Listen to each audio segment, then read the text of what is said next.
Care care आपके portfolio का पूरा रखिएगा। केयर बहुत ही बढ़िया कंपनी है, इनफैक्ट CARE केयर, क्योंकि मुझे क्रिसिल, इकरा, केयर ये सब स्टॉक्स को हमने एक के बाद एक रेकमेंड किया हुआ है। और रेटिंग्स कंपनीज इनफैक्ट बहुत ज्यादा नहीं है, और इनफैक्ट ये कंपनियां बहुत बढ़िया कर रही है। 1993 से ये कंपनी कार्यरत है और तब से मतलब ग्रोथ बहुत बढ़िया दी है। और इकोनॉमी में जब जब मैक्रोज अच्छे होते हैं, इकोनॉमी में एक्टिविटी बढ़ती है, GDP इंडिया की वैसे ही बढ़ रही है, प्लस रेट कट होता है तो क्रेडिट ऑफटेक भी बढ़ेगा, तो वैसे ही फंड रेजिंग एक्टिविटीज जब बढ़ती है तो इन कंपनियों को बहुत अच्छा फायदा होता है। और वैसा ही कुछ हमने इन बार नंबर्स में भी देखा है। तो कंपनी देखिए 3 R रेटिंग्स के बिजनेस पे ही है, क्योंकि रेटिंग का नाम ही है तो अच्छा कर ही रही है वहां पे।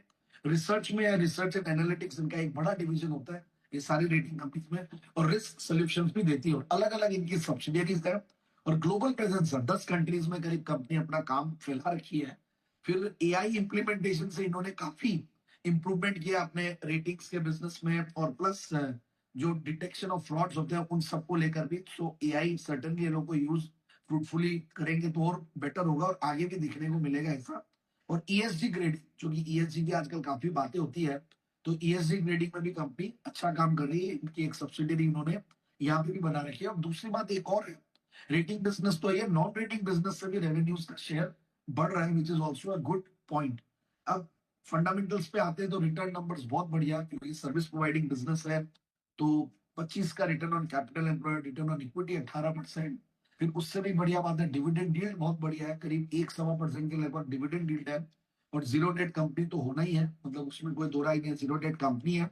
और सेल्स की अगर हम बात करें तो पिछले 3 साल में बहुत बढ़िया ग्रोथ दिखाई है।